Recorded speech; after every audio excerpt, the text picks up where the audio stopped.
मित्रहो, पंतप्रधान नरेंद्र मोदी यांना त्यांचे भक्त विष्णूचा अवतार असं म्हणत असतात. अर्थात देशभरामध्ये याची मोठी टिंगल सुद्धा होत असते. भारतीय जनता पक्षातल्या अशा टाईपच्या काही लोकप्रतिनिधींचीही मोठी चर्चा होत असते. पण आता पुण्यातल्या भारतीय जनता पक्षाच्या एका नगरसेविकेनं सगळ्याच मर्यादा ओलांडल्या असल्याचे आरोप होऊ लागलेले आहेत. अर्थात त्याला कारणही तसंच आहे बघा. आता काल परवा नुकतीच गुरुपौर्णिमा आपल्याकडे साजरी झाली. या दिवशी गुरुचे ऋण व्यक्त केले जातात. त्यामुळं जो तो आपापल्या पद्धतीनं आपापल्या गुरूंचा आदर करतो, सन्मान करतो, गुरूंचे चरण स्पर्श करून आशीर्वाद घेतो.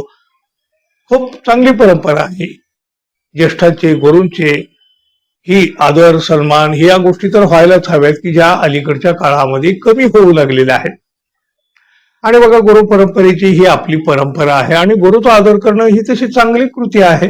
पण भारतीय जनता पक्षाच्या नगरसेविकेनं गुरुपौर्णिमेच्या दिवशी शाळेतल्या चिमुकल्याकडून आपले पाय धुवून घेतल्याचा एक धक्कादायक प्रकार समोर आला.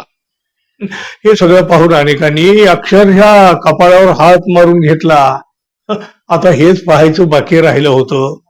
हद्द झाली आणि कुठलीच मर्यादा ठेवली नाही, अशा वेगवेगळ्या प्रकारच्या प्रतिक्रिया सुद्धा समाज माध्यमावर उमटू लागलेल्या.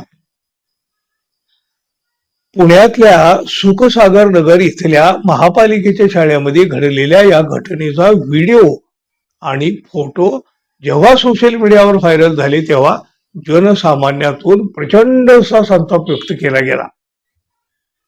गुरु शिष्यांच्या परंपराच्या नावाखाली लहान मुलाकडून लोकप्रतिनिधीचे पाद्यपूजन करून घेण्याच्या या कृतीवर प्रचंड आणि तेवढी संतप्त अशी टीका होऊ लागली आहे. व्हायरल झालेल्या व्हिडिओमध्ये बघा, एका महापालिका शाळेतील वर्गामध्ये लहान मुलं जमलेली दिसत आहेत. इथं भारतीय जनता पक्षाच्या नगरसेविका वर्षा साठे एका खुर्चीवर बसलेल्या आहेत आणि त्यांच्या पायाखाली एक मोठं घंगाळ ठेवण्यात आलेलं आहे. दोन लहान मुलं त्यांना कागदी मुकुट घालतात की ज्याच्यावर गुरु असं लिहिलेलं आहे. आता या शाळेतल्या चिमुकल्यांना शाळेत कुणी गुरु भेटले नाही की काय, की या नगरसेविका त्यांच्या गुरु आहेत, शिक्षक आहेत की नाहीत आपल्याला माहित नाही.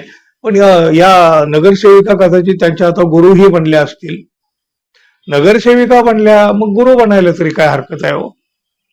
शाळेच्या प्रशासनाला हे सगळं पाहताना काहीच वाटलं नाही का हो. आणि बघा, त्यानंतर लहान मुलं या नगरसेविकेचे पाय धुताना दिसत आहेत. हे चित्र पाहून समाजात मोठा संताप तर व्यक्त होतच आहे, पण राजकारणासाठी आणखी एक नवा वादाचा विषय मिळाला. हा सगळा प्रकार समोर आल्यानंतर विरोधी पक्षाने भाजपावर जोरदार निशाणा साधलेला आहे. राष्ट्रवादी काँग्रेस पक्षाच्या नेत्या रुपाली ठोंबरे यांनी हे फोटो आणि व्हिडिओ सोशल मीडियावर पोस्ट करीत या एकंदर संपूर्ण प्रकाराचा तीव्र निषेध सुद्धा केला. लहान मुलांचा असा वापर करणं आणि त्यांच्याकडून पाय धुवून घेणं अत्यंत चुकीचं असल्याचं सांगत या रुपाली पाटील ठोंबरे यांनी नगरसेविका वर्षा साठे यांच्यावर कडक कारवाई करण्याची मागणी सुद्धा प्रशासनाकडे केली आहे. भाजपकडे केलेली नाही, कारण भाजपकडे अशा मागण्या करून काय करणार. कारण त्यांच्या पक्षामध्ये विष्णूचे अवतार सुद्धा आहेत. मग कुणी गुरु बनलं तर काय विशेष. राष्ट्रवादी काँग्रेस शरदचंद्र पवार पक्षाचे युवक अध्यक्ष अमोल परदेशी यांनी सुद्धा या पाद्यपूजनाच्या प्रकारावर तीव्र शब्दामध्ये टीका केली. महापालिकेच्या शाळेत लहान मुलाच्या मनावर कसले संस्कार घडवले जात आहेत असा सवाल उपस्थित करीत त्यांनी या घटनेचा सुद्धा निषेध केला. हा सगळा वाद उफाळून आल्यानंतर भारतीय जनता पक्षाच्या नगरसेविका वर्षा साठे यांनीही आपलं स्पष्टीकरण दिलेलं आहे. आपल्याला शाळेत गुरुपौर्णिमेच्या कार्यक्रमासाठी प्रमुख पाहुणे म्हणून आमंत्रित करण्यात आलं होतं.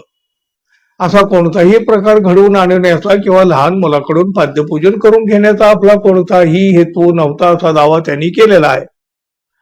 असेल त्यांचंही म्हणणं बरोबर, त्यांचा काही तसा हेतूही नसेल, पण शाळेत तर हे सगळं घडलं ना.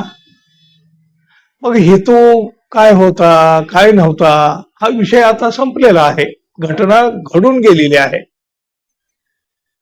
मग जी घटना घडली आहे, जो व्हिडिओ व्हायरल झालेला आहे, ती खरी आहे की नाही? शाळेतल्या लहान चिमुकल्याकडून आपली पाद्यपूजा करून घेताना त्यांनी विरोध का बरं नाही केला? त्यांना जर खरंच ही गोष्ट अमान्यच होती किंवा असेल तर मग हे सगळं त्यांनी घडून का दिलं? हा सुद्धा एक प्रश्न आहे. हे ज्या वेळेला घडत होतं त्यावेळेला त्यांनी स्पष्टपणे नकार द्यायला हवा होता, पण त्यांनी आपली पाद्यपूजा करून घेण्यासाठी चक्क पाय पुढं केलेले आहेत. लहान मुलाकडून हे कृत्य करून घेणं किंवा जी घटना घडली त्याचं समर्थन करणं योग्य तरी आहे का, याचाही विचार व्हायला हवा. लहान मुलाकडून स्वतःचे पाय धुवून घेणाऱ्या आपल्या पक्षाच्या नगरसेविकेवर भारतीय जनता पक्ष आता काय भूमिका घेणार आणि त्यांच्यावर काय कारवाई करणार का, हे पाहावं लागेल. अर्थात काय होईल हे आपल्याला आता सुद्धा लक्षात येऊ शकतं. पण मित्रहो, अशा प्रकारचं, अशा घटनांचं आणि अशा लोकप्रतिनिधींचं आणि अशा महापालिकेच्या शाळेचं सुद्धा तुम्ही समर्थन कराल काय, जरूर सांगा. आणि जाता जाता आपल्या चॅनलला सबस्क्राईब करावं ही एक अपेक्षा. धन्यवाद. पुन्हा भेटू. नमस्कार.